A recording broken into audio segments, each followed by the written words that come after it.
So that's follow what, up. I don't know if I went over that with you, because I have a whole FSBO packet. It's a little bit outdated maybe, but it's basically a lot of stuff that ends up kind of scaring them.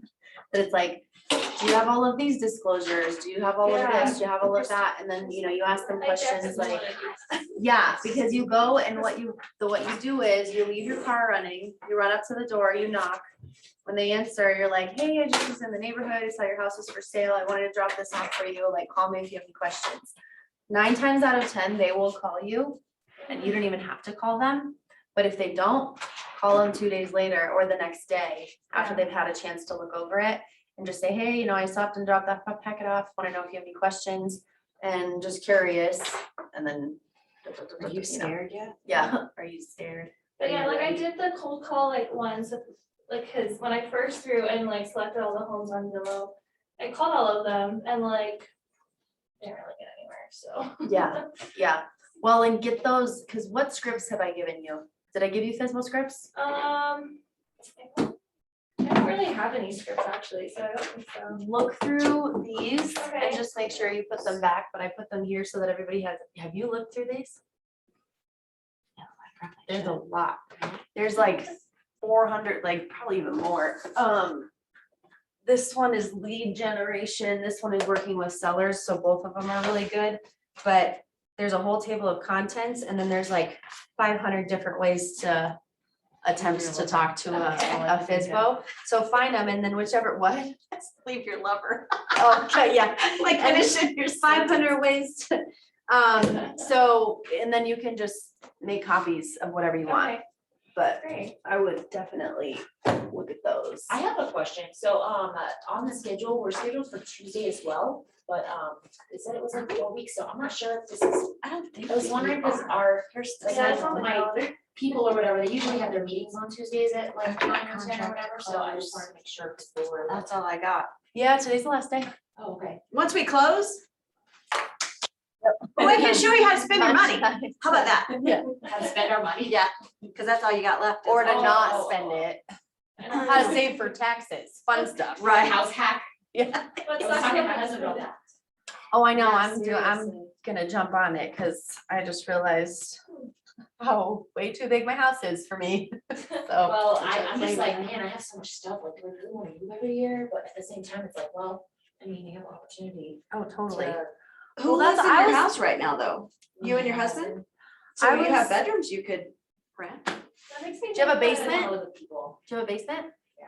That's what I was looking into. I could put a kitchenette and 1 or 2 bedrooms in my basement and a bathroom. We just have so much stuff, so like, in our basement, I have like, half of it is like a big workout area. And then like my husband, so when we lived in Utah, we, like the builders there, it's like standard, like 4 or 5 car garages.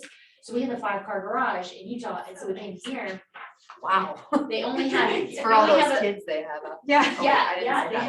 have a lot of toys as well, so like they're very outdoorsy, so they have like, side-by-side clothes, all the things. Yeah. So they make the big garages like standard, and so when we came here, my husband has so many like hobbies and like tools from our garage there. So it's all So in the basement now. like now he has like a Jeez. section of that in the basement, and then we used to make like all kinds of like shirts and stickers and like with the Cricut. And so now we have like that section, storage, so there's no other space for people or things. In the basement with all those. But that's what I'm saying. it's like Morning, they only have Brent. room so many times, Yeah, but I guess. my boyfriend I can house that, Oh, cause all wait, we have we is our can't hear room 'em. stuff that we lived in for like. the Jimmy last and 3 Brent, years of can you college. guys hear It would be so me? good for you I guys to- can. Yep. Oh, there you to, are. Like this smaller, Good morning. Yeah. like condos, townhouses. Good morning. whatever. You're 5 minutes late, but I allowed it anyway. Sorry about that. I'm just kidding. We haven't even started yet. Okay. okay. Have fun. I'm gonna go get your children. Thank you. Whoa. Yeah, it should be And enough then- for like. Oh. Jeez, Yeah, please basically close that. Even too, you might qualify for other things because of, the income. Yeah, and I wonder if there might be something for like recent graduates. This lady, I did an open house for back in the day. She had her, like, instead of her window well, and I'm sure this was not cheap, however, she dug, it was like in the side of the house, dug out an entire staircase into the basement, so it wasn't like a walkout basement, but it was now, because it So was she like a had stairwell. that herself. I don't know, I mean, she didn't, she had somebody do it, but and then there were stairs going down there, and there was like a little side yard area with an outdoor seating, and she had a whole apartment in her basement. And she rented it out for like $1,200 a month. Well, our next door like- neighbors, their house is like a rental, Yeah. and they rent it for like 3,500 a month. Oh, yeah, So I'm like, Yeah, for sure, our mortgage isn't 3,500 a month, so. right? you Right. For it. for And sure. what's crazy is like, I mean, by UNC, all those really, really old homes, it's very interesting, like how creative people have gotten to make those into multiple apartments. like, Oh, in one yeah. house. Yeah, It's so interesting.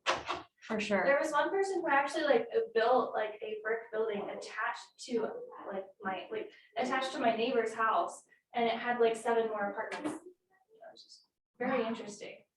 Yeah, That's crazy. yeah, so it's like your usual historic home and then just like this brick building. behind it. Actually, it's more like made of cinder blocks. It looks absolutely terrible. Oh, I but, bet, yeah, exactly, yeah. but it functioned, right? Yeah.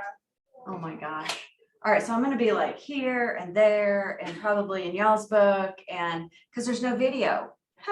So this is gonna be short. Were No. you gonna be able to as well, send over those? I did you get it? I did not get any of them. Ah, I did get it. I didn't get You any of got it. Maybe I just don't have the, I got it, Gwen. you did. Who is that, Yeah. Brent? It's Jimmy. Okay, Jimmy. Brent, did you get yours?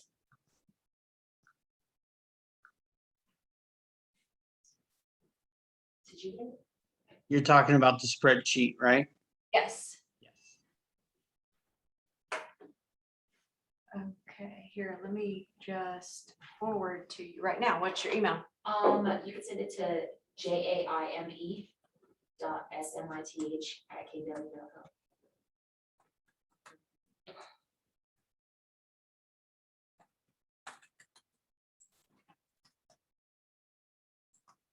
And it was only a couple days ago. Sometimes it takes me a bit. But I had it written on my thing and I couldn't throw away that packet until I did what was on it. So I was like, Right. why do I have this white box? I got it yesterday at 9:16 a.m. See, because I knew I was gonna be in here and y'all were gonna call me out. At 9:16 p.m. AM. Oh, a.m. Oh, no. You won't ever get anything from me that late because Yeah. I'm snoozing. Or I've had a beverage and I should not send anything. I was still asleep. I'm at that point in my life, like, I'll reply to your 10 p.m. text at like 5:30 in the morning. Yes. Oh, gosh. Yeah. Oh, no. You're welcome. You can do that for me because I'm already up. I talk with Brittany every day at 6:30 and we used to do it at 5 and then that wasn't working so well. Okay, I've just got a white box and I don't know why, so it'll send in a bit Yeah, or my schedule is like I'll go figure it to bed out. at like 11:30 or midnight and wake up at like 10 or 11 a.m. Like, okay, does everybody have their, I get a lot of sleep. you guys, I gave y'all the packet, right? So if Dio comes in, then we'll give her one. This is basically what happens after you're under contract and what that looks like. And so truly, there's a lot of it that has to look the same for everybody. And then there's a ton of it where this is where you get to shine for your client and do different things. And maybe you dance this way and somebody else dances that way. And you're just gonna systematize as much as possible, I will say. It's going to be easier, which is what these blank pages are in here about doing the timeline and stuff, so that you know that you don't miss anything. And that is going to be amazing for you if you can systematize it.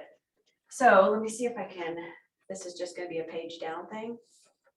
Or not. I definitely like a list of what has to happen. Yeah. Anything. Oh, okay, I'll scroll. Okay, so this is what we're gonna focus on today. Moving on. So building those timelines out is gonna be something that's gonna be systematized and you'll know you're not gonna miss anything. When you're talking to your when you're doing your listing presentation or your buyer consult, this is where you can go, okay, first we're gonna do this, and then we're gonna do this, and then we're gonna do this. And then when this happens, then we start a different process. For me, I don't spill everything because it's super overwhelming. But then I just say, okay, this is our first stages. And then after that, we're gonna do it differently. I mean, we're gonna implement another timeline, but don't worry, that's why I have timelines, so we don't miss anything. And most people, it saves them from being overwhelmed. Because they used to like give it all to them and read it, see how much I know. And then that's what it kind of came across as, is look how much I know, but it's really overwhelmed them. So it wasn't beneficial. I think I'll bring this down here, so I don't have to get up. And then we'll go through the best practices for managing your deal. Your command stuff, I don't know. Talk to your TC. Sorry. Are you gonna have a TC? Oh, a transaction coordinator. Transaction yeah. coordinator. Some people call TC, some people call TM, that's why I'm like. Oh, transaction manager or something? It's, So it's again, huge, but my, I know my you. coach guy said that I'm not allowed to use one for the first 4 transactions. 4, Yeah, he said, the reason why is because if, say, they move or they go out of business or, you know, something happens or something like that, and I gotta pick it up where the pieces fall apart, like I have to know how to do it. So I think that's definitely, you know, good to know, but also same thing, like, sucks, 'cause I'm like, everybody says they wanna use a TC. yeah, I like it. Crystal, what's your reasoning behind it? I think I kind of second what she was saying. I have to know it in order to fix it, or, you know, before I can ask somebody else to do it. I'm one that has to have my hands kind of in everything, Yeah. so. So am I. I'm a super control freak. In the little sidebar. Super control freak. I did the first one and I thought, oh my gosh, because there's so many things that are my and price per hour wasn't worth these small menial tasks that have to get done, but do they need to be done by me?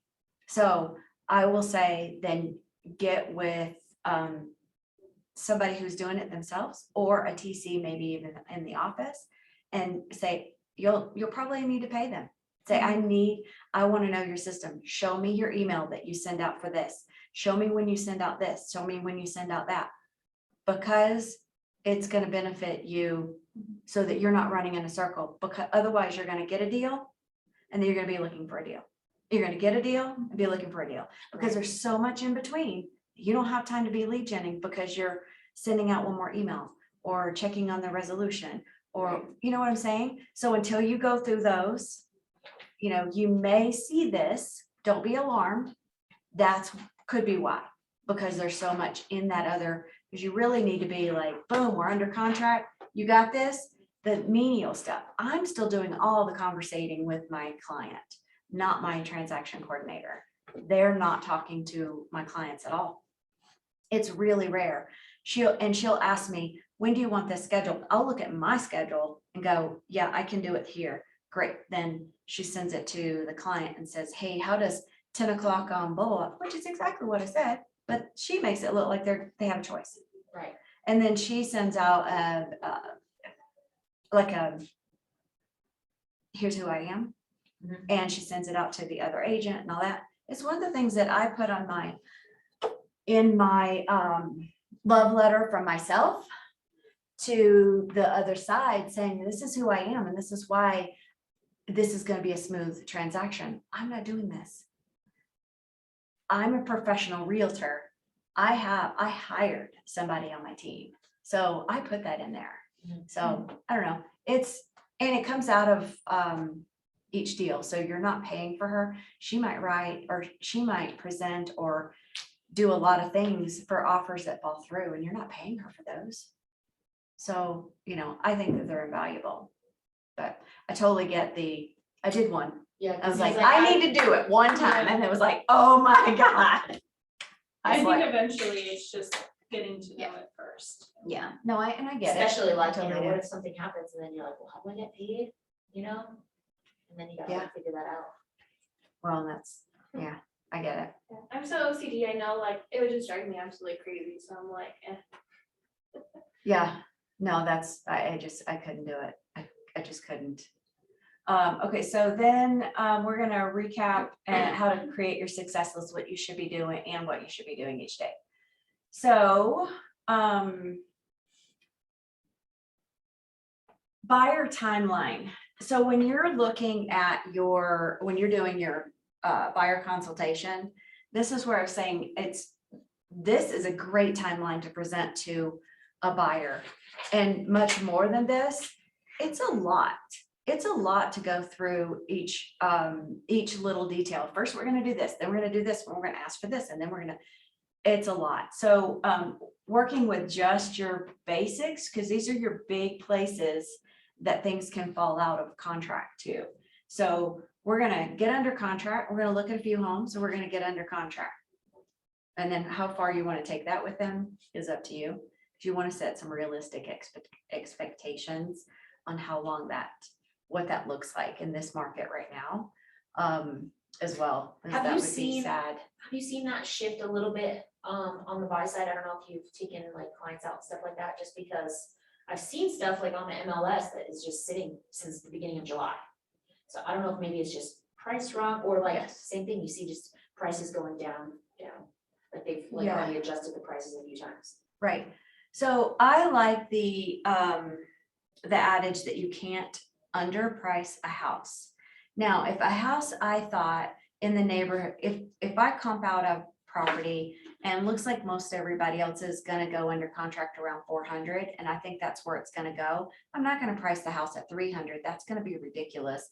And you're probably not even gonna get the listing in that kind of scenario, because they're gonna, what? The guy here yesterday said 425, which, you know, some people throw out a number from their rear, not having any idea what's happening right now.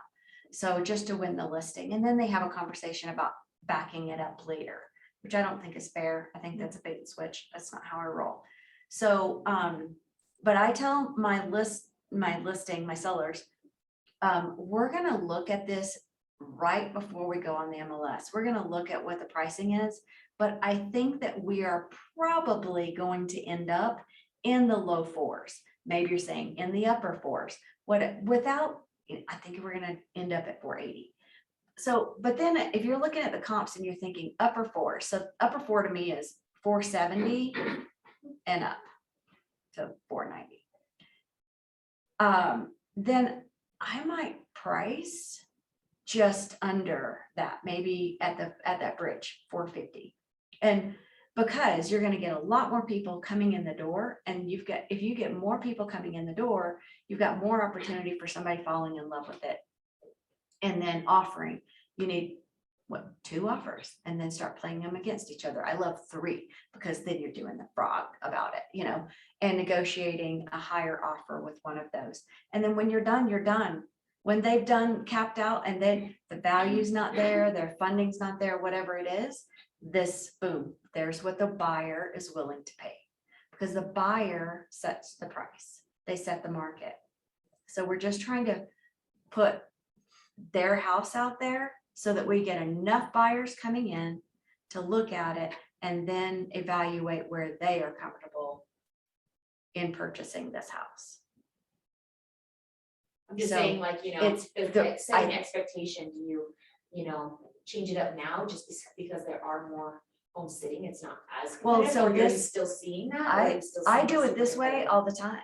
And I do it on solds, not on actives. And so then I'll show them, look, this one, they were trying to pinpoint the market, and if the market changed just a smidge, then you're lost. You're chasing the market down.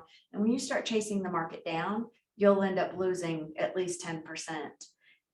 Had you, from when you could have priced under and then gone over, because now if I can afford 450, some people go in and some agents will price at 475. But they're okay with taking 450. Oh my gosh, why not just price at 450? Because you might have gotten 475 because of our inventory situation. I'd rather go the other way. I'd rather say, here's what this is the minimum, because that's what you're saying. You're not guaranteeing it'll go over because the buyer sets the price and we don't see our buyers sitting with us right now. So we're looking for them. But if we price it where more buyers will come in, then we'll see where they set the value on your home. But if you start chasing the market down, then so the market's not doing this. Agents have mispriced. And now the buyers out there are not seeing that value on that particular home. Now they're chasing the market down. Does that make sense?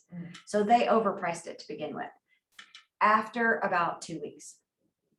Because that's what I feel like. Because after, I mean, July is a time that a lot of people go on vacation. You've got less people looking, I think. Agents go on vacation in July because it's traditionally a slower time. I talked to somebody yesterday, he's like, I go in the winter because that's when it's really slow. Well, true, but you know, at Christmas, it depends on your age of your kids. If you have kids, whatever, you don't want to go. And you're not probably going to the beach in December, even in Hawaii, unless you're going to Australia, I suppose. But can't do that this year. So, you know, that's where I feel like once you start chasing the market down, then you're in trouble. So I know, I I'd was rather just- price lower. I guess what I was asking is like when you're trying to set up your buyer, what to expect, like right now, is that looking different for you? You know, Oh, on on their the buy side. expectations, because they are, like houses are sitting a little bit more than they were a few weeks ago or whatever. No, I still set that expectation with the buyer that they're gonna make more than one offer, more than likely. They're probably going to be competing with another offer. And then if they don't, like Ricky talked about, somebody, I think it was one of his listings, he only got one offer. I called one because I was comping out a house that I'm getting signed up today. And I called an agent and I was like, tell me why you went from, I'm gonna say it was like 440. It was on the market for 6 days. It was priced at 440 and closed at 429. What happened? And it's in the neighborhood that, and he's like, yeah, my sellers just got a little nervous because they got one offer that first weekend. And all they knew was what the TV says, flying off the market. So they were like, let's just take it. And he's like, so we took it. And it closed. I was like, great. I bet he didn't have any other offers. So that's where it ended up. So you may have hit a weekend, like 4th of July. If I had a buyer at 4th of July, I would have taken him out. Because a lot of people go, it's the weekend. I would hate to displace this home because they probably want to do their fireworks and whatever. Let's go. Because all those reasons are why some people are going to stay home. Or they went camping or whatever. So do you want your offer to look different than theirs? You know, because you're the only one out here looking. And they're like, if you've got a favorite fishing hole, do you want to go when there's 10 other people out there fishing it? Or do you want to go when it's rainy, overcast? So my dad was a fisherman. I'm not, because my dad was. Because we would go out when it was rainy, it was overcast and drizzly, because that's when the fish are biting and everybody else is at home. So that's the way I would present that. While in the first few weeks of August, maybe great. Because there's a lot of people who are going to stay home. Our kids are getting ready. They're trying to figure out school schedules. They're still buying for, you know, wherever they are in that, where they're starting school, they're buying school supplies, they're buying school clothes, they're all these things, and then they're getting ready and then they're getting in. And that might be a 3-week window where not as many people are out. It seems like there's a lot of consumer behavior. Oh my When it comes gosh, to it. yes, yeah, So, there like- totally is. I'm really glad I took that. Super Yeah. interesting. Yeah, that's exactly what it is. And it's different than retail Mhm. consumer. But yeah, and it'll be different here than it is in other places. Yeah. In Florida, they don't, you would think that here it wouldn't be big in January to May, but January to May is it's go time. People are, that's when it's after the holidays, they've taken down the tree. Let's do this, we're moving. Yeah, and January is ramp up. It's not like January 2nd, everybody's ready, but it's ramp up time. And then by February, March, that's when we're at our peak. But when do you need to be lead generating for that February to March business? Now, Well, it's like 90 days. So November, October, November, December will get you your first quarter business. Yeah, it's really interesting. So you can't go, all right, now the holidays are over, I'll start hitting the phones. They already listed with somebody else. And you didn't get out there. So it's pretty cool. I would rather be door knocking now in this than in my snow boots. Although people do open the door when you knock on the door in snow boots and when you're cold and it's snowy, they open, oh my gosh, are you okay? Got your little beanie on. I highly Come on recommend your in. KW beanie. For sure. Yeah, because people know who you are before they even get to the door because they've checked the Ring doorbell. But you're like got snow all over you, so they feel sorry for you. I don't know. I don't know what that, if that's truly what that is, but building a timeline for your, so that you can go over it with your buyer to say, look, we're gonna make some offers, we're gonna get under contract. Once we're under contract, we're gonna be working really closely with your lender. That's primarily from the buyer side. They're gonna be working really closely with the lender. They've got to get the rest of their ducks in a row. If they don't have all their documents in, they're gonna do that because you've got a date, remember, that says when your application is due. And you'll see contracts, what it says NA, and it's not true. Donna's taught us all well that your application isn't complete until there's an address in it. Well, now we went under contract, we can put an address in it and check that box easily as long as all the other documents are in. The other piece that you're working with your lender is your appraiser. Making sure that appraisal time is a time that he can do. And it was in that 36, 30, 45, 60 day spreadsheets that I sent out. That it says on there, make sure that this date is good with your lender. So, and that's pretty much until the very, very end, until the appraisal comes in. That's probably all that you'll deal with the lender. And then your next big job is the home inspection. So I like to attend my home inspections because I want to see if that inspector makes everything like a huge deal. I don't hire him again. Let me back up. I like to give my buyers 3 different options and say, use whoever you want to. These are the people that I really have enjoyed working with. And I know that they do a good job at looking through the house. You're not going to catch it all.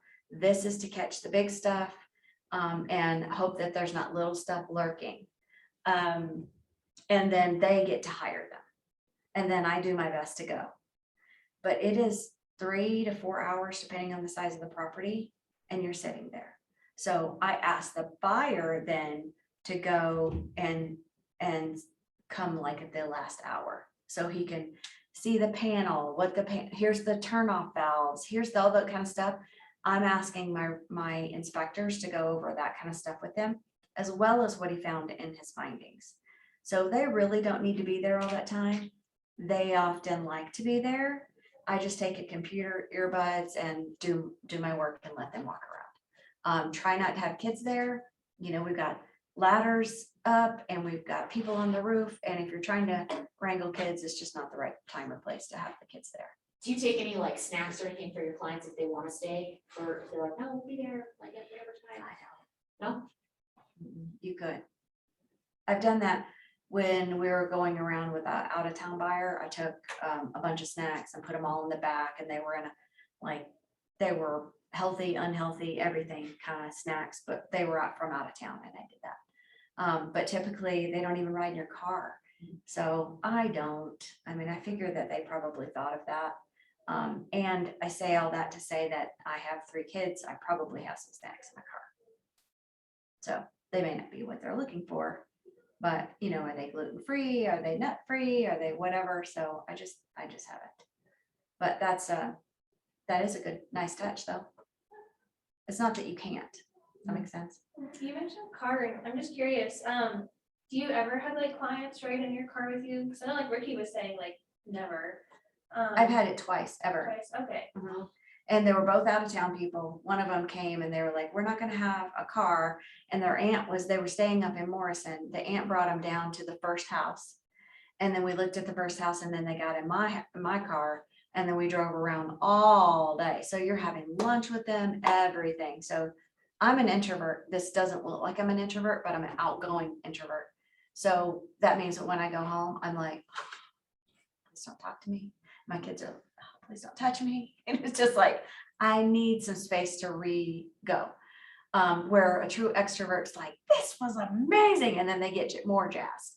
By the end of those days, I'm just, so I love to have my car because then I can have those, I can be at my best at the house where you're on the whole entire time, which for an introvert is really difficult there's no time to recharge.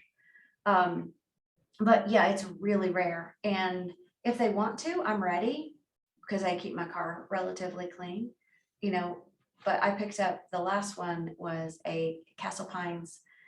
Her sister lived up in the village. So, and I were here rolled up in the mama mobile. I'm like, my car's an 07 Honda Odyssey. My first job is to be mom, and I make a joke of it, but without being, disrespectful to my car because it is, I'm like, thank you for still working. It's like, I don't want to buy another car. So and all that to say that the next car will be a little bit fancier probably, so that I can feel more comfortable if I need to, but it never happens.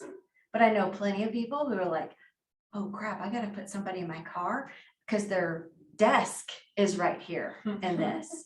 So my 13-year-old is finally heavy enough to sit in the front seat. Can I sit in the front seat now? Yeah, I guess so, but you gotta move my stuff, so. But it's really rare that I've only taken somebody in my car twice. That's kind of good to know, because I guess like going into real estate initially, I was just like, gonna have to show people around and like shuttle them and Yeah, like glad That's that the way it like, used to be. and I'm glad that it's not really like a standard now. to have to do that, Well, and I so. think too, if somebody says, well, do we ride with you or well, it's up to you. I can take you around. But I also want you to feel comfortable in discussing each and every property. So, and let me back up. There's one other time that I rode with my clients. And then we would talk about the properties too. But it was a time, okay, talk about nobody being out. There was 7 inches of snow out and he's like, how's your van? I was like, ooh, no, I'm riding with you. But it was a friend of ours, so I could easily do that. And when you're working with people that you already know, it's easier to put them in your car and they know there's a French Yeah. fry on that was Susie, whatever. You can kind of make fun of it and roll on. I brought you snacks. Are you kidding? Make fun of it and go. Did that answer that? Yeah, definitely. Okay, so then once we'll talk more about what the home inspection might look like, I think it goes in here, and if it doesn't, we'll dig in because I think it's really important. Your home insurance, you're not involved in that. That's a transaction coordinator thing that they send it over and say, hey, don't forget this date's coming up, and it explains in the email what that looks like. But they just need to get insurance. It comes to it. I don't want to say it's a problem, but it's a thing when you're looking at a condo where you've got the insurance, maybe they can't carry the insurance that they always or they usually carry. And so they have to go outside and they're trying to find somebody who can cover that particular property in that condo unit. So you want them on that with a condo quick. Most single family homes, I've not seen that anybody had any problem getting insurance somewhere, with your typical Allstate, USAA, State Farms, whatever. And the home warranty, some people do them, some people don't. And then your close, and then in here too, it talks about your closing gift. So what I've been doing for my buyers, because we're coming in hot, we're like, I don't care. Oh, it's got sewer issues. I don't care. Let's just roll. I'm like, no. So I've been buying a home warranty and say, you have to make it super, super, super clear because sitting at the closing table feels awkward then because you don't have anything. So they're like, remember I gave you the home warranty, $515. You can't even write all that off. So I mean, you really have, you can write off, it's $25 or $50 is all you can write off, which is ridiculous. Because they look at what, you give them a gift card and they look at because they see your commission on the closing statement. What? A gift card to Chili's? That's all I got? You know what I mean? It's like, so make sure it feels, anyway, that's why I did the home warranty, because they have probably skipped over some stuff that they're gonna need to look into later. That's, you can't fix things that are broken, but things that break on their own. So I feel like that's it kind of gives them a little bit of peace of mind knowing that they passed over some things that they really would have loved for the seller to fix. But in order to get into properties these days, you really don't ask them to fix much except for big items like roof or the sewer or, other things might cause you to walk away. So that's where I put in the home warranty, but it's not required and it almost makes it look like it's a required thing. It's not. Okay, your seller. Look how, okay, look, 1, 2, 3, 4. Let's have 6 items over here. And this execute a contract, they should have even more tick marks to the left because it's a long time before you get here, potentially. But still, there's a lot more work in a buyer. That's why they say listings to last. To last in the business, you want listings. So the timeline that I would like to see, what I present to my sellers is, okay, here's when we're gonna put it we're backing it up. When do you want to be out? Do you need a post-close occupancy? Here's when we need to be under contract by, and this is when we're looking to close to get you there. Maybe if we have a post-close occupancy, you don't need to use it all. So this timeline's still okay. Are you okay if it closes a week earlier? Do you really, really need that? Because if you do, then that backs up this part. All those things you're asking to make sure that you've got their end time, the end in mind, and you're just backing it up backwards. So then they say, you know what, sometimes you walk in and they say, I want it on the market this weekend. Okay, hold on, because I need a little time to market you so that we know that people know about it. Why this weekend and why not the following weekend? Because I feel like a good 10 days is what I prefer, because I like the sign in the yard, the pictures might take a day and a half, 24-hour period or something. And then coming soon, I like to utilize that and then go active. And so I explain all this. If we want to be active here, then let's back up to do coming soon. I do active on a Thursday so that we can start showing on Friday. Then I want coming soon by Monday, Tuesday, Wednesday, depending on what time frame I have, so that people can start to see it. But they know they got to book their appointment on Thursday for the weekend. So it's a ramp up. And then, so if I've got it coming soon on Monday, I have pictures then. So that means I had to have pictures by Friday the previous week. I'll put a sign in the yard 3 days before because it can, right? So I put a sign in the yard. Now you get some drive-by traffic. It's not in the MLS. It's not on Zillow. So what do? Hey, I saw this house. I really want to see it. Well, what just happened? Got your information. And now you can have a conversation if they already have an agent. If they do have an agent, get the agent's name.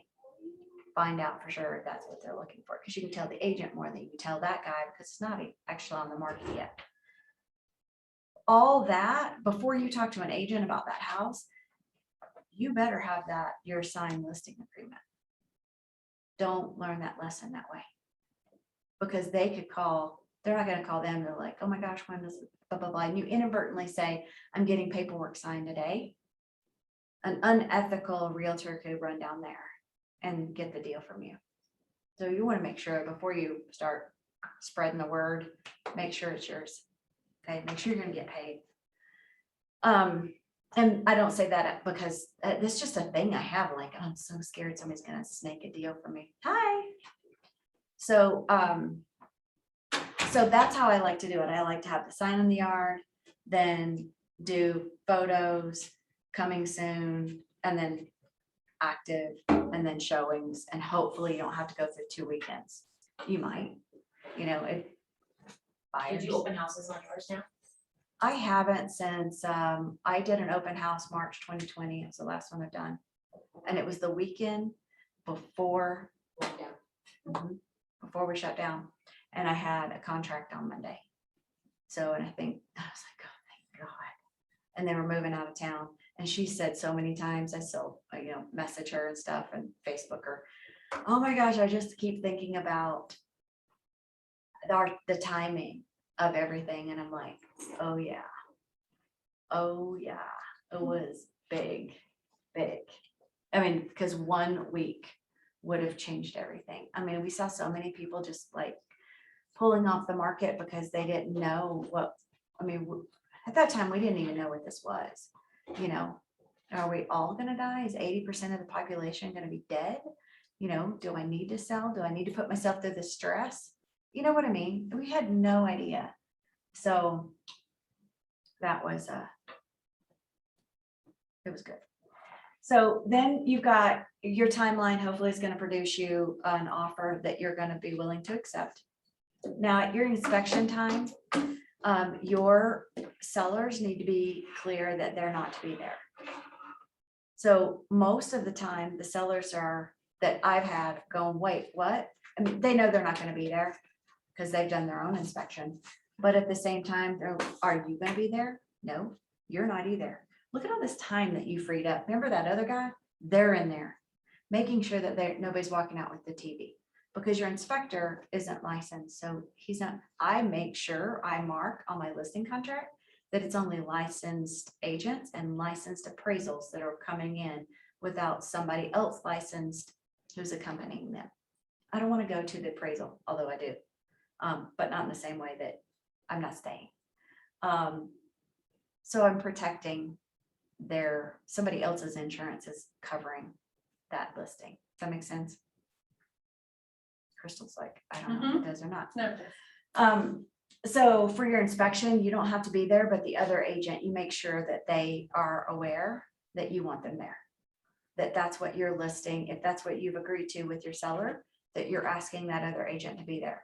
Because sometimes they decide not to come. And now you've got a buyer in your seller's house and nobody's licensed. Because I may give the code to the inspector and then knowing that the agent is going, in there as well. And he may get there first and, yeah, that's fine. Especially if it's somebody that's a big company. If it's, there's a guy that's up in my neighborhood, it's a really great inspector. It's just him, but if it's a pillar to post, you can go in before, but I want the agent there also. Okay, so then the appraisal, I go with a stack of papers. I'm on the sell side. I'm meeting that appraiser. I will even let them in if I can, because I want to meet them. So I will on purpose not give them a lockbox code. So what I do is I take a manila envelope. I'm looking for one here. I take a manila envelope and on the outside of it, it looks like I use it at my house. It says the address up here. It says 32 maybe Smoky Hill subdivision. It says all the great things about it. I've written it on the outside of my manila. This is not the time to get a fancy because you want to write all over it. It looks like it's you're using this and now you're handing it all over. So all of this, and then I say I say list, how many offers, and then I write in red, bigger, like all this will be my regular handwriting. And then it'll be bigger in red, under contract for like whatever, we listed it for 400, under contract at 450. And then close date. And I write all that, not because he doesn't have it, because inside is gonna have the winning offer. And I don't redact that because he's working for them. But then I'll redact the ones, if I've got multiple offers, I'll redact the highest ones and put those in there as well. So now he has a stack of that, and then he has some comps. And then appraisers will go a mile out. And so I'll pick some that support this number and put them in there. And then on that this was the contract, I write in red, the offer across it, 480, whatever it was. The reason I do all that is because your subconscious mind does not know. It guides you without knowing it's guiding you. And your conscious mind can't do anything about that subconscious mind doing that. So I'm showing that appraiser what number I want, 450, without saying, okay, it's gonna appraise at 450, right? And then one time my neighbor was doing a reverse mortgage. And I helped her do both of her reverse mortgages. And she's like, I'm really hoping it comes in at 480. I'm really hoping I said, here's what I want you to do when you open the door to the appraiser, because she was there because it's a refi. And I said, oh yeah, I just see a lot of houses just like mine, and they go for 480. You just say 480 as many times as you can. Even if it's, the music channels on channel 480. It doesn't matter. They're going to hear 480 more than they've ever heard 480. And both times her appraisal came in on the money, because I don't care if it comes in over. I mean, on the sell side, on the buy side, they're happy. But even if there's an appraisal gap, I still do that, because I hate the time that we're in right now with these appraisal gaps. I feel like we're putting buyers at a disservice is not the right word, but it's the cleanest word I can come up with. Nobody wants to feel like they're overpaid by an Yes. appraisal gap, like, oh, great, By I a paid 10 grand lot. more. Just to 50 get grand into a more. house, yeah. Well, if they did 10, it's a lot of times it's 50. It's Yeah. part of that's the money they I would have seen- put into the down payment. Recently, I seen someone that did it, there was a $600,000 home and they put $100,000 over in a full appraisal gap. Yeah. I mean, it was 700,000 right then, Yeah. And I don't know how much it came out, but I was just like, that's just ridiculous, it's just like, people are willing to spend all this money just so they can get a house, Mhm. And I just think that's absurd, like. Yeah, Well, Well, I then- I have a question though. with Yeah. that. So, I mean, is it like usually what comes down to the agent for just not listing it quite high enough is why there's just such a large appraisal gap? sometimes. So I was just about to say that. Oh, Remember, okay. I said I price a little under. So what if I priced at 400, knowing it'll go for 25 over, it ends up going for 50 over, and then it appraises at 425. They only have to cover that. And part of it was me pricing it a little under. But you also don't want to price it on so far under that it's ridiculous. I wouldn't price at 300. I wouldn't put it at 300. You're not going to get the same people. Yeah, They're like not it even doesn't seem looking at right to like, list it when it could have praised for so much more. Like, Well, I and it feel like- could, but it's subjective. What if it doesn't? Mhm. It's so subjective. Pricing is even subjective to a point. There's your a bedroom's gonna be 5,000 plus or minus, because that's how appraisals do it. An extra car garage is gonna be about 5,000. You can make those kind of adjustments and stuff and knowing that, but when they go in and they go, oh my gosh, I love this. Let's say it's a kitchen. And they have floor to ceiling cabinets. They have this cabinets that go all the way up to the top. Well, that appraiser loves that look. They're gonna weigh it a little bit more, because remember that subconscious mind, you can't undo it. It's in there. So they love that, so they're gonna give it a little bit more weight. Same appraisal company comes in, different appraiser, they don't like those. They wish that those were glass and had a backlit or something. They like to put their tchotchkes up there. That's how they grew up or whatever. They're gonna undervalue that a little bit. I mean, it's not gonna be a lot. It's not like thousands of dollars, but those little things add up. Mhm. They have a kid who always peed on the floor with an oval toilet. And this house all has round, yay. Oh, round isn't even popular anymore, who has a round toilet anymore? The people who haven't upgraded their bathrooms. You know what I mean? So it is somewhat subjective. those things that don't have like a dollar amount on them, Mhm. where square footage and finished basements and that kind of stuff do. So I don't know. It almost seems like the appraisal should just be kind of like kicked out. Yeah, right.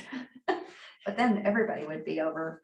Yeah, then the lender would be like, Yeah. well, how much should I lend on this Yeah. property? Like, Uh-huh. and you have some sort of expert to go in and Yeah. say. If they were, if So we were all safe doing no investment. recourse loans, that would be amazing.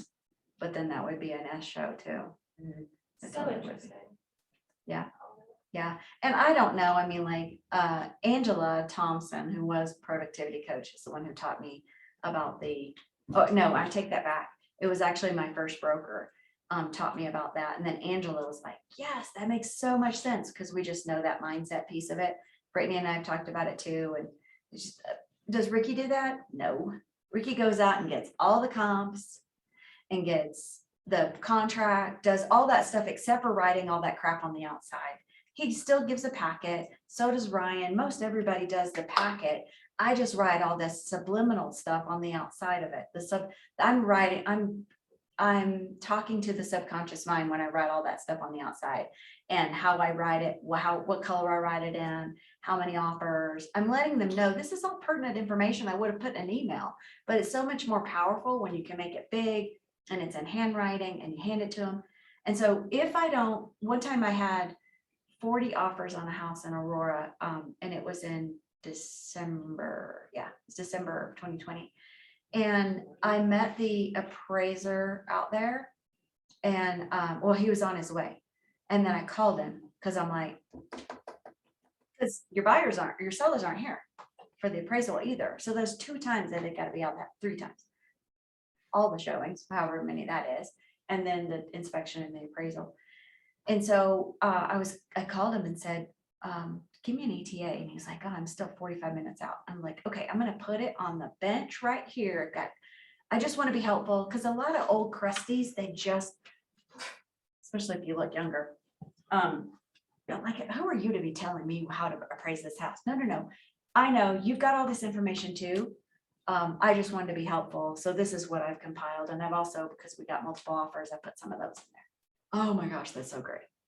Or, all right, thanks. And they don't care. So if I'm talking, remember the subconscious mind is something they can't block it even. So now I'm talking to that. That's beneficial to me. Like you're saying too, when you're doing something that's subliminal like that in writing, it can also help out because it's different. It's like when you see something like a paper, right, and it's like all printed, you don't really pay much attention, but when you see something in handwriting, you're like, oh, like just Mhm. automatically, like, Yeah. just to say, like. And it's in obviously different something- colors and Yeah. I'll do highlighters on the contracts inside. Yeah, and I'll point out the differences, like if I've printed out the MLS sheet, and it says, and I'll put the agent, you know, how you can print it for the client without the agent information on the bottom, or you can print it for yourself, I can't remember what it's called. And it'll have agent information on it. I'll print it with the agent information so they can easily call the other agent and go, was there anything bizarre about this? Nope, it was all straightforward, great, thanks. And it just gives them, they just feel better about working with me. And not because they're gonna do anything different, but, or maybe not, you know, or maybe they So- will. You have multiple offers. How many of like the top offers do you put into your little packet? Not very many. I write on the outside of the thing that says that we got, like on that one, we got 40 offers. I put the ones that indicated the largest dollar amounts, probably 3. 3, okay. Yeah, and then the winning. You know, if you didn't get that many, then I might not even talk about it because I don't want to point out that we didn't, this is my only offer. Mhm. You know, I don't want to put that in there either. So yeah, it's just kind of experiment. What's going to work for you? What does this feel like for you? Yeah, but it's worked for me. We haven't So if you did been only under get one, ever. if you did only get one, and then there was like, say, a house down the street that was the same one that sold for X amount, you know, then do you put like, oh, so such and such sold for this much? I put it in the MLS sheet. I print the MLS sheet and put it in there. And if it hasn't closed yet, I print out the sheet that has that agent information on it and I'll call the agent myself and say, hey, we're doing an appraisal soon. Your house and my house comped out the same. You priced yours here, I priced mine here. Did you go over? Because really, they shouldn't tell me what it went, because if it falls out, especially if it's after mine. Right. So I'm at appraisal stage, they may be at inspection, they could fall out. They don't want that number out there. And that's how I think of it. Now, they can tell an appraiser because they're not they don't have clients that could come in and grab that deal for only this, when it could go next time for more. Probably not, but. So they may be willing to tell the appraiser how much it went for, exactly. And they wouldn't an agent. But yeah, I put it in there, even if I only had one, all the comps and all the contracts, not all the contracts, all the bigger contracts. 3 or 4 of the bigger, because you're gonna have the ones that are, when I've gotten those 40 offers, I had 5 that were good offers, and I had the other 15 were just poop and less than poop. It's just something to say. I mean, really, I had 5 legit offers and a bunch of crap. And do I want 40 offers ever again? No, I had to present every single one of them. And they were on that spreadsheet, and no, it's not. That's not what you want. You're not going after the most offers, because they're not going to be, there's going to be a defining line between these are the cream, these are the not. Yeah. That makes sense. All right. And then closing, I like to go to my closings. In 2020, it wasn't really a thing. I still went, even if I stood in the parking lot and waited for them. Because I feel like my job is not done until they're somewhat in their house, Yeah, till it's. you know, till it's closed. So now with the seller, what kind of a closing gift do you give them? Or do you not? No, I do. It depends on who they are, and depends on how, I hate to say it, but it depends on the price. I hired somebody to do a closing basket for me, and they needed like 3 weeks. And this family had 9 kids, and she went all out, and it was like $300. Wow. Yeah, it was amazing. But she's like, okay, what is each kid like? Or do they have pets? Do they have, and there are companies out there that will do this for you. I'm thinking of one, maybe it'll come to me. That I'll ask her. Irene Schick, I think Schick. She uses a company, it's like Client Giant something. Giant closing, Google it. I'll find out. But it's, she uses them, and she just does the same, thing for everybody. That's what Ryan Davis does. He has a 31 tote that he's got with his, but he can do his logo easily in 31, where 31 doesn't do a logo. So you could have something embroidered or something like that with your logo. And he just puts the same stuff in it every single time. It's the same. And because the sellers are moving, remember? So maybe it's a pizza card, and it's paper towels, it's toilet paper because you packed it. And now somebody's got to go, And the same thing for buyer stuff. So it just kind of really depends on, I do mine case by case basis. I don't, except for the warranty. I do the warranty every time, especially this year. And it's worked out well. Because when you get that, oh my gosh, this is the worst feeling for me. I don't want to put this on y'all. But when you get that call 10 days later, it's typically when it happens, 10 days, 2 weeks. Well, we hear running water in the walls. And when you can go, oh my gosh, have you called 210 yet? It feels much better. It still hurts. I feel like it's not your fault, but especially Is that the warranty company? that's the warranty company that I use is 210. And Karen comes in here usually. I'm sure she'll be, when we get back to in-person team meetings, you'll see her. So, and I would suggest you come in to the team meetings. They're a lot more fun. And food will be back. So you get to eat anyway. So, but yeah, they're pretty much on a case by case basis, what I put in there. Okay, so, you have an activity. Plot communication points. So, I would say this is on probably page 3 to build your timeline and when you're going to plot documents on your timeline.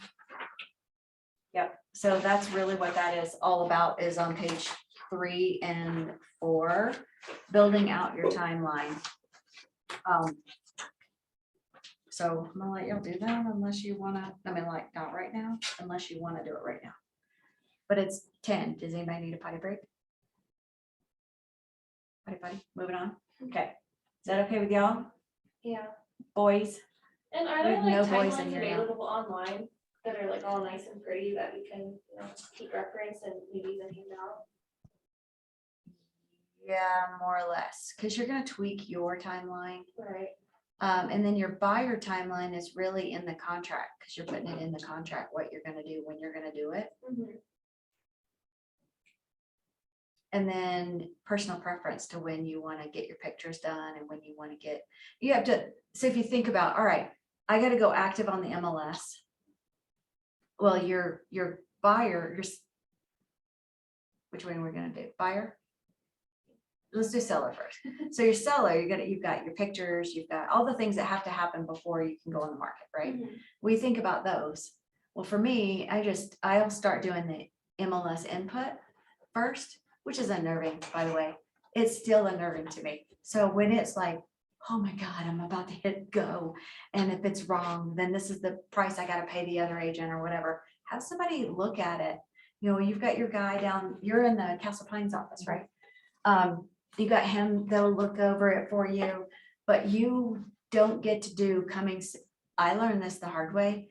When you hit coming soon, and you could change it if you wanted to, but when you change it, it doesn't continue in coming soon. It's like, you can't backpedal that up. You probably can if you call RE Colorado, but I didn't. I just called my client and go, oh, sorry, we just went active, and it's really about days on market for me and my stats. So it really messed me up that time, but so you just have somebody else look over your shoulder because they can't access it without being in your MLS if you haven't done it, several times. But even still, I'm like, did I get it all? But the big things for me is what you're gonna pay that agent, because once they see it, they can screenshot it and that's what you're paying them. So if you accidentally put in 6% everywhere, then I hope you're planning on walking away without any pay because you're paying them 6%. You don't want to make that mistake. I'd rather save you from that, all those things, stupid tax, but yeah, those are hard. So just have somebody else look at it. Most everything else is changeable. If you thought there was no HOA, but you found out there was, you can change that with no problem. It's not a big deal. Or even I've been all the way through to getting title work, and title says, hey, I found an HOA. You did? Hang on. And then I call my seller and they go, oh, it's voluntary. We never did it. So we just don't think we have an HOA. Okay. Well, now I have to put in that it's a voluntary HOA and who it is, and blah, blah, blah, blah, blah. Call the other agent and say, because at that time, now we're under contract, call them to say, hey, by the way, we have an HOA. It's voluntary. My clients don't do it. So we didn't even think about it. I'll do an amend just to make sure everybody's on the same page. Great. Because you can change tons of stuff even after contract. Yep. But big things that you don't want to have to go down the road is what you're paying the other agent, because they don't like that. Yeah, even though they might know, yeah, I should let you do this, it's going to feel horrible. Maybe they didn't take the ethics class. Well, or you're the one who listed in the MLS that way. So it's just, yeah, everybody should be, but still gonna feel really sucky. For sure. All right. Okay, so if we go to best practices on page 5, that's probably where we need to be. Okay, so what about y'all? Let me have y'all talk for a bit. Where do you think, where's the deal at risk of falling apart? What do you think? Inspection. Yeah, I'm gonna say inspection and appraisal. Those are big, for sure. Maybe title. My biggest one right now is loan. Is what? Loan. Okay, yeah. Who said title? Any other place? Hmm? Any other place? The earnest money? Not submitting it? Yeah. Yeah, I'd be thankful for that. Thank you for showing me who you are. I'm out. Yeah, because you can get back on the market fast. Mm-hmm. And I'm not in a big hurry to go to flip it.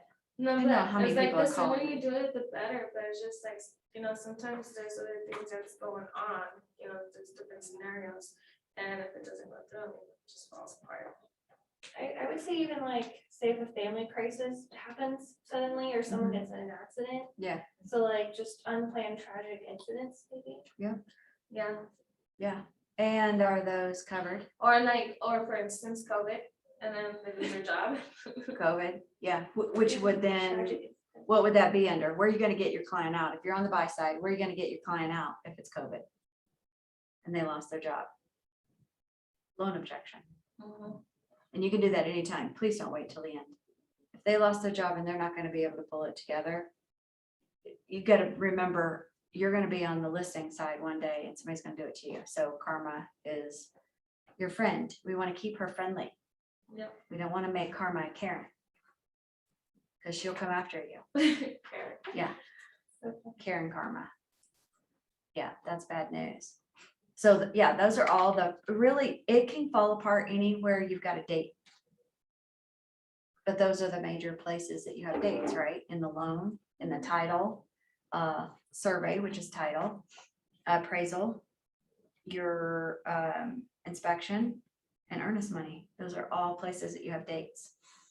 So your job is to make sure that you know if your client needs to get out of their contract, where they can get out while still getting their earnest money back. So a family tragedy, you're gonna look at that contract, and say, what do we still have? Because the dates that have already gone past, you can't use those anymore. So where can you get, like, your kid's in the hospital? Well, I would have a conversation. But if they're looking to get out, then you're having a conversation with the lender. Where can we get out? With your broker. The last person you're gonna have a conversation with is the listing agent. You don't want to make them nervous, and don't need to be nervous yet. You know what I mean? Don't cause people undue stress. I'm like a window pane. I am so transparent. All this is happening, this is happening, this is happening. And then, oh my gosh, I have scars from how that bit me in the butt. You don't do that. It's just not, I have a really great friend who is with Keller, moved over to another office, and she's calling me a lot because she's got her first listing. Well, what about this? What about, I'm like, hold up, don't tell them that. Why? I'm just being transparent. I'm like, it's none of their business yet. When it is, you want to be completely transparent, but make sure that What's something you don't want to tell them like that? if they're not sure their loan is gonna go through, that other agent is on the phone with a whole bunch of other people.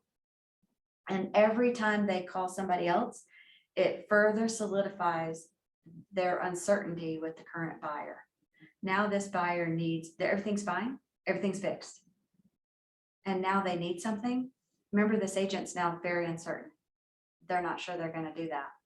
Whatever, I can't think of a scenario because now I'm very tight-lipped. Until I need to say something, I don't. Because it is not my job to make that seller feel comfortable about this. My job is with my client. And then we are looking at every single way that we can possibly get this deal done, because I want to get this deal done. They want to get this deal done. So how can we get it done? We're pulling in the lender, we're pulling in whoever we need to pull in. And when we're like, okay, we have got to tell the agent now, it's just, now we're getting in that line where it's more ethical to tell the agent, here's what's going on, here's what I've got. I had these buyers that made an offer. They gave a huge post-close occupancy agreement on the buy side. So the listing people are still in their house. They had a house to close on and her mom passed. So they were going to be able to get out early, the sellers, and we're going to give my buyer opportunity to get in early. I did not tell my buyers this because it wasn't certain. It wasn't for sure, and it certainly wasn't in writing. So until it is, it's a possibility. And then her mom passed away. And now she is the executor of the estate and she's not here. They weren't even in state for when they closed on their purchase. My buyers are over here freaking out because they think it's unfair that these people are living in their house. Don't even get me started. Well, either way, if they're past their time, they get charged, right? It wasn't past their time. Okay. This is the offer they made to these people. These people are crazy. This was your offer. Why are you mad? They accepted your offer. 22 offers. Mhm. Really? Now you're mad that these people are living in your house. These people accepted your offer. And the appraiser came in at like $40,000 more. Wow. I'm like, oh, and don't forget, you have $40,000 equity. It was like babysitting over here. So it wasn't like it was. So but this wasn't their business about the mom passing away and all that kind of stuff. I know this from the listing agent. It's none of this, my client's concern. This is what they asked for. This is what they agreed to. And that's what we're moving forward with. There was no change in the contract. They ended up getting like 4 days early. They could have gotten a lot more. But these people, this lady actually Facebooked those people while they were at the funeral. And like, you know that repeat business stuff? Choose who you work with the wisely. Yeah, it was. So that's what I mean by transparency. You don't necessarily need to tell what you know from over here to over here. It will cause more drama. Mhm. And then unfortunately, when she found out that that's what she had done, she didn't care. I was like, oh, yeah, just, yeah. So you want to, the next question is, what are the best practices to keep the deal alive? And I think a lot of it is transparent where you need to be, have to be. And the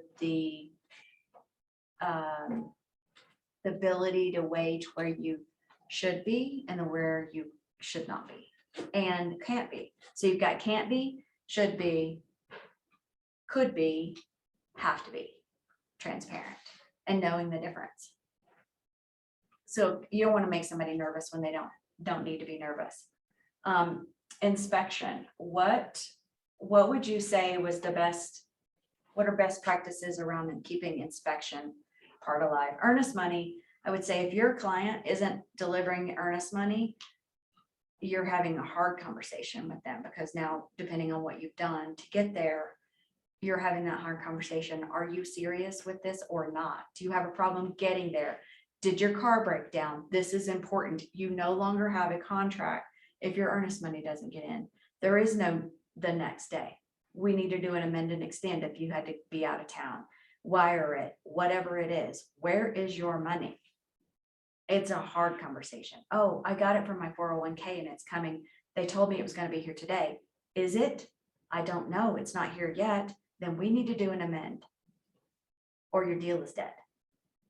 Will it be here for sure? Call them, find out. Those are the things that you have to do early. Where's your earnest money coming from? You're writing a check? You're writing a personal check? Do you want me to come pick it up? Do you want me to deliver it for you? Are you working? All those things. So wouldn't that be a conversation that you have with them before you even put a contract together or like even Probably. work with them, be like, hey, this is, you're gonna have to expect to pay earnest money. Yep. Sometimes that might be this amount to this amount. People ask me crazy amounts of earnest money nowadays. Mhm. So, I mean, you gotta be able to come up with that, you know. Yeah, do you have it? Can you do it? Yeah. Is it part of your It down, is doesn't it part of come your down out of payment? your sale, if that's a contingency, it has to be available now. Right, exactly. Yes, you have that conversation, but I'm talking about after you're under contract and you're going that you don't have a receipt from title yet. So that comes in through email that you typically communicate with a transaction coordinator or agent and just saying, we don't have it yet. That's a date that you are on like a hawk, all dates, you're on like a hawk. And then you're having that hard conversation about where is it going?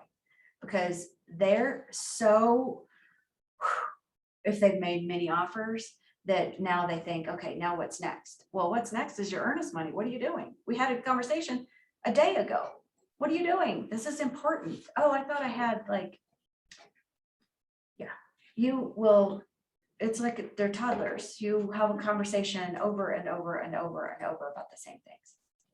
It is, and to be fair, it's a lot of information. It's like a fire hose, you know. So they're forgetting some of it as they go. But the inspection, what are best practices around inspection to keep the deal going? An inspector that doesn't, make them feel like certain things are a big deal. That's huge. That's a huge one for me. When you walk around and the inspector says, oh, well, this door jamb, you know, it doesn't shut right. And look, when you hold it, when it's hanging here, it wants to come open. That could be a structural thing.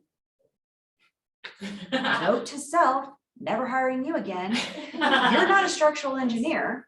And now you've planted something. Remember that subconscious thing? Yeah, Now, every single door, now if all doors did it, I say it while we're looking at it. Those are benefits of looking through a lot of instead of houses just and like, going, oh, this top screw just needs to be tightened and it'll plumb right up. yeah, exactly. Or we're in a basement and there's a bathroom right here. And look, the fan won't come on. This is a swelling. It needs to be shimmed and shaved. And now you're good. That's happening in my basement right now because we moved our daughter down there and she loves a shower. 45 minutes. That fan is like, I'm sucking as much as I can. So all my doors are swole. That's funny, that's me. Yeah, she loves a shower. When her hair is way down here too. So you got long hair. It takes a lot to lather it. It takes a lot to rinse it. And then it's gotta, Takes a lot to fill up the thing. yeah, Fills up the thing so quick. right. So, what else would it be in inspection? Think about before you even started going out, or maybe in the house as you're showing the house that you're gonna offer on. I show them what they may not see because they have their buyer glasses on. So when I show houses and I'm looking for any like material defects or anything like that, structural, gutters, anything like really like if it looks damaged, I'll point it out. If I feel, even if I'm wearing high heels, I'm like walking around in the basement or, you know, anywhere around the house. And if I feel like any bumps and like slope, anything like that, I'm just like, hey, just want to let you guys know, I'm not a professional inspector or anything like that, but this is, I mean, this doesn't feel right, so. Yeah. Or if there's like cracks in the walls or even in the basement, you'll see them like either like that or down. Yeah, So, yeah. also like in the walls or on top too. There's been some that I've seen that are so bad, like there's like this huge gap in the houses. I don't know what it is, but I mean. Oh, at That's the the joint. joint is, they Yeah. should have settled more. Yeah, Like so in Highland like the Ranch. houses that Roxborough. move, yeah, like the houses move because, I mean, well. The bentonite so, clay yeah. and stuff, So, yeah. I mean, anything like that, you know, because like you said, they're just, you know, looking, oh, it looks so pretty, but they don't actually notice the cracks or anything like that. And as an agent, well, we need to look out for the best interest too. Yeah. So at least they know what they're getting into, like, if they can fix it, if not, you know, because some people are not that handy. But at least they know about it, rather Yeah. than, oh, we missed it, you know, like, no. It's here. Yeah, I pointed And it out to you, especially like Lauren. if there's FHA too, like FHA loans, because there's peeling paint, anything like that, and that's gonna be an issue.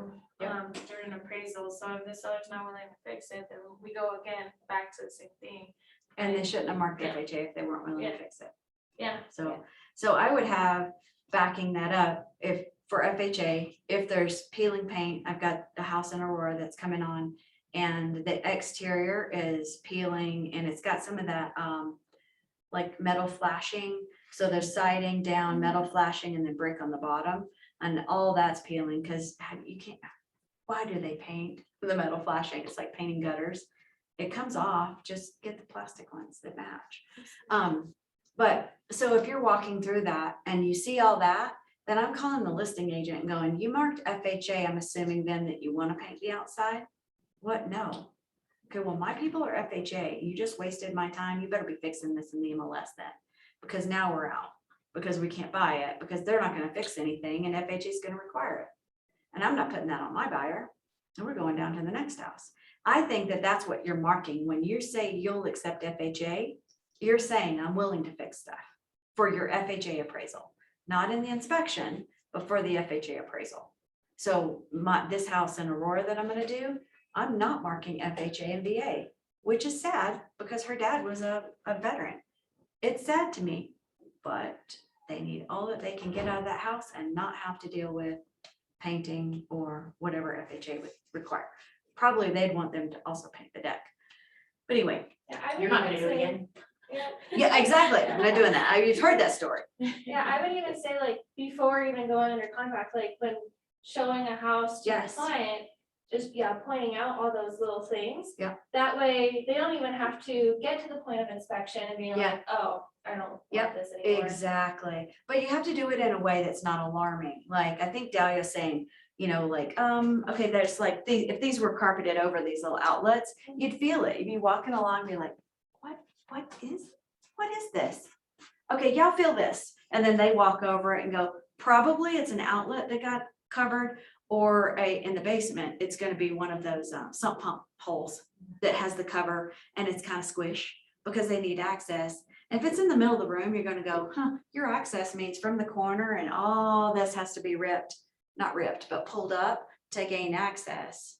So why is this in the middle of the floor? Why did they decide to do this? And so now you're asking more questions. And if they're okay with it, then when that comes up in inspection, they've already said they're okay with it. In your head, you're already going, yeah, we know. It's not a big deal because we're actually gonna pull it up and put hardwood.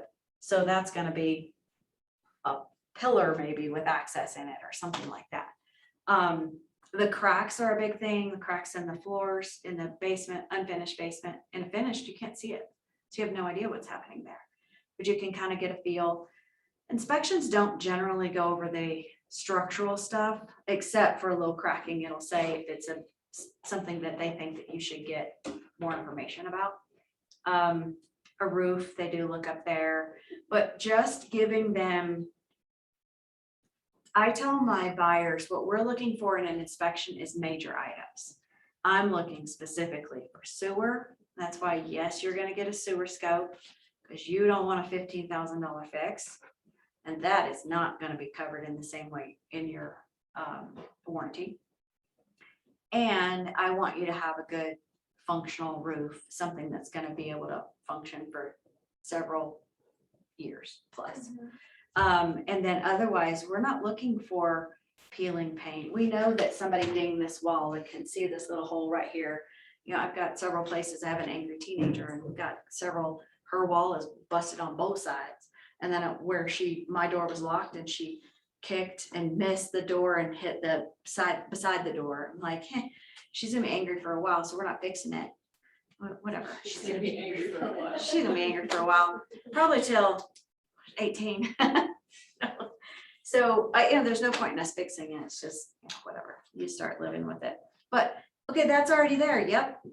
When that shows up on inspection, we already knew it and we were willing to offer on it anyway.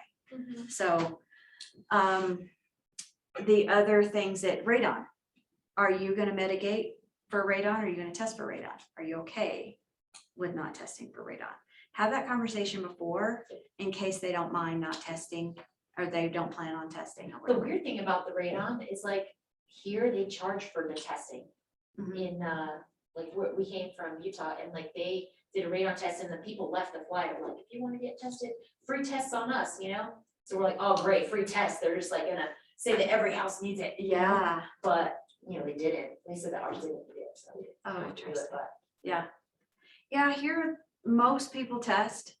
And there's a fair amount of radon. It just depends on I had one come up at 4.4 and EPA says under, that it should be mitigated to under 4. Well, 4.4, and they were like, oh yeah, I saw radon was high. And I was like, high, 4.4? You're gonna mitigate to get under 5.4. And at the same time, here's the other side of it. One day you want to be the listing agent on this house as they upgrade to another, and they're gonna have to pay for mitigating. It could be worse. So I'd rather get that for my seller now. And the people that with the post-close occupancy agreement thing, he didn't mitigate because he tests radon for his work. So he's like, it's not a big thing. I was like, okay, well, just so you know, your buyer, when you sell this house with another agent, I'm kidding, is probably gonna think it is a big deal. Yeah, and it also depends on like the family situation of the buyer, whether Yeah. they have kids, so I think, isn't it mostly like most dangerous for kids? Because they're so young and they're still growing and stuff. It's a long thing. Ricky had a client, he was telling me about who worked with the EPA. And he was like, well, what did it come in at? And Ricky was thinking, oh my gosh, it's 24, which was a lot. It was in the 20s. And he's like, his client's like, whatever, unless it's 50, I don't want to know about it. Wow. What? I honestly feel like, it's one of those things that they kind of created a marketplace for it, so they can have business. Yeah. Yeah. It's literally I'm been very around skeptical forever, about the EPA. and, you know. Yeah. Okay, so Like, oh, now our homes are much more airtight than they used to be, so you're living in it, da. We mitigated our EPA, our radon when my husband went on nights and was sleeping in the basement. So it's primarily in the basement. And so now my 13-year-old is in the basement and it's mitigating from the other room. So now I wouldn't have put kids in the basement. Now, if I'm not gonna finish my basement and have somebody sleeping down there, maybe I don't care. If it's a walkout, got a lot more windows, ways of keeping the air moving and all that kind of stuff. I don't know. But I'm not gonna advise my client that. Like, here's the research, or here's the EPA web address, research it, figure out what you want to do. I'm here to support you. You're not telling them I don't tell them what I would do. Because then that could come back and go, well, Gwen said she wouldn't. But I'm not me, I don't even go there. And I think it's a dangerous road. Did you have a question? No. So the appraisal, we're trying to eliminate the places that our contract could fall out, right? So in our offer now, we're saying, hey, we're gonna get an appraisal gap so that we already know what we're gonna do as the buyer. And the seller then is gonna need to come to the table with the rest of it. It's already written in the provision in the offer now. So back before this was all going like this, you just waited. Some people just waited, some people just, held their breath and hoped it appraises and deal with negotiation later. I tend to say what the buyer's gonna do when I'm representing the buyer. And then I'll negotiate the rest of it. And I'll leave out, Damian Cox has that clause that says buyer will bring blah, blah, blah, seller will come down. I leave that on. Because I just rather, that's what's going to happen because it's kind of out there. So it's up to you how you write that in your contract. But you're kind of, all these places that are areas that can fall out, you just building little barriers around them saying, okay, if this, then this, right? Yes, that's what your contract says. If this, then this. And when they sign it, they're saying, yep, I'll agree to that. If this, then this, right? Yep, I'll do that. So that's really what your contract is. An agreement, what we're gonna do at every single stage.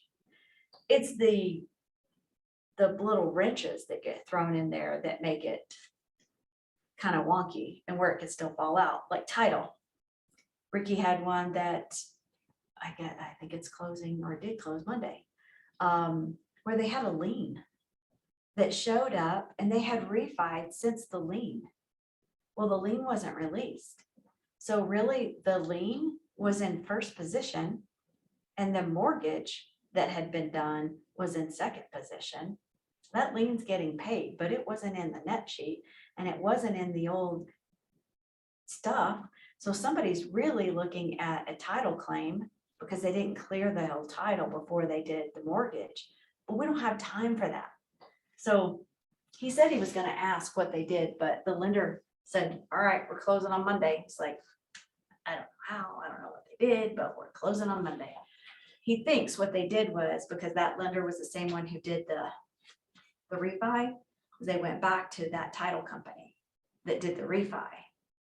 And when they pulled it, it was clear. And then, but they know it's still there. So that got them through and now they have to go and clear that lien. It was just, it had been paid, it just hadn't been released.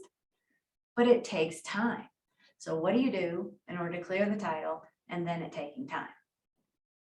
And the buyer got that, so they know that that's the thing. And they had to be completely transparent on the other side to make sure it's gonna be a clear title. So, Yeah, it seems like whenever things come up like that take time, that's kind of when you go back to your client and talk about the motivation of why they want this house or why they want to move from this house or like that sort of thing. well, the time part is over on the seller side. So yes, on the, if your client is this, if you're on the listing side, you're saying, oh, this is not a big deal. This is going to be rectified. We just need to give them a little bit of time. And so maybe it's just a few days. That should not take 30 days. You need a new buyer. You know, so yeah, but yes, if they're worried about it going through or whatever, you may need to revisit the motivation, absolutely. But on the buy side, they're pretty motivated because that's why you want title in the first, it's in the first 2 weeks, so that you can fix anything that you need to fix. You still got time. So Ricky was also Okay. telling us about this thing that you could buy for $5 on the address, showing like if there's any titles or like, or any liens or. anything like Owners that. and O&E and owners and encumbrance, and it's not something you can buy, it's something it's required for you to close your file. Oh, okay. Yeah, and you want to do that first. I bought 2 yesterday because I'm hopefully I'm getting one signed today and one soon. I keep changing the dates. It was first time I presented it to was in May. So hopefully she's signing. But I ordered her O&E too, because we need to know that there's only just that one mortgage. But it doesn't show liens. It shows the main encumbrances, which are the mortgages and stuff. It'll be, your lien stuff will be in the title. It's just not as in depth, the O&E. I've never seen an O&E that had anything more than stuff that was like a deed of trust. That's just not very common. Something. The kids. Mine. Is that, I'm like, shh. Okay, so, what tasks have deadlines and what are those deadlines? Do you remember? Yours, you'll have your own. So, like, are we talking about for the contracts? Well, that's what I think it's talking about. That's what we Like, just the talked about. inspection?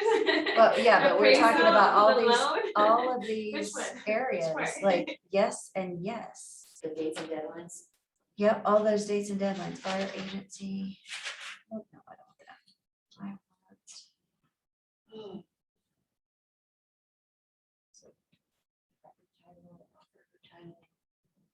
Association docs. Yeah, and so which of those, I would say, which one of those are the ones that you have anything to do with? So your earnest money, I think that you're really hot on that, make sure that gets in. So that's a really, all these dates are important. Then you have title and you're sending this over. Gosh, I don't even, look at me, I'm gonna struggle. You're sending it to the lender, you're under contract and you're sending it to title. From What there, are you sending? you're sending your contract Oh. I'm sending it to my transaction I was gonna coordinator, say, but I'm it working seems through like- this. I'm going, hold Yeah, I on. was like- You're sending it to the lender and you're sending it to the title company. And then title will start with their job, which is to order the title and all that kind of stuff. And they also do the owners association if your listing agent is going to pay title to do that.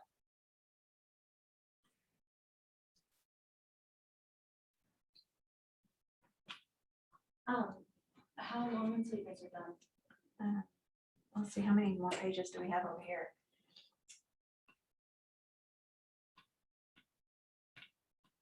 I don't know, probably half hour. Well, who's on Zoom right now? Can you guys hear me? Zoomers. Brent, yeah, I'm here.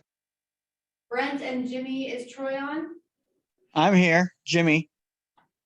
I didn't Okay. see Troy. I haven't seen. Oh, that's okay, I already have it. I just need everybody that's here, except for Jamie. Will you guys all reach out and schedule a one-on-one with me? Because I need to get everybody back on the calendar for that. Did they hear me? Jimmy and Yes. Brent, did you hear me? Yep, I I'll did. shoot you a text, yeah. Microphones are amazing. Okay. Right? I know, I Perfect. love Thank this. you, guys. Good of it. That, note to self during team meeting. I know, right? No Yeah. more No whispering in the whispering back. in the back of the, yeah. I mean, as for other people who would, not me. That's not something I would do. Okay, so you got really all the dates that are here, but who does what is the association. You've got your seller's property disclosure. You should have had that already done from your listing before it actually hit the market. I like to put it in the documents on the MLS, but you're gonna send that over to the agent. You're communicating with the agent, or transaction coordinators communicating with the agent, the other agent, the co-op. Your new loan application deadline. You're gonna make sure that those things are done. I have not seen my transaction coordinator be all over that date because we're assuming the lender knows we got it under contract, he's on it, so that he can get his stuff going. And I say he because that's all my lenders are dudes. And then these other dates that are for owner carry appraisal, mostly the lender, but you're watching it. You're not doing anything with it. You're not ordering the appraisal. The lender is. Well, but sometimes you have to get on the lenders because not all lenders are good at, like, I don't use those lenders. Yeah, no, I'm just saying, like, because it's not like, like you refer them all the time. Sometimes when you get clients, they already come with the lender. Oh, And it's yeah. like, what's going on? Like, Yeah. and when are we gonna get the appraisal Right, done? And right. so then you need to start communicating with them and see what's going on, because otherwise the seller's agent's like, so when is the appraisal gonna be? Because we Mhm. haven't heard from the lender, we're just Mhm. like, what? Like, but I'm just saying, sometimes, right? Mhm. So, yes. No, you that's have- true. Yeah, like, so it Very doesn't true. happen all the time, but in some cases. it You can just happen. really have all these dates should have pushed to your phone. If you don't have that linked in to CTME, I would encourage you to do that.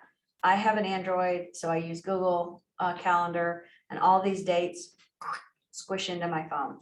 And then somewhere in CTME, there's a checklist and check. And so I can go to my phone every day and go, oh, these are already done. These are already done, because Kim, my transaction coordinator, has already marked them off that they're already done. So that's something that when you're not using a transaction coordinator at first, make sure that you go to the CTME class and utilize that, because you're not gonna have to go, wait, did I already do that? If you have multiple clients going on at the same time,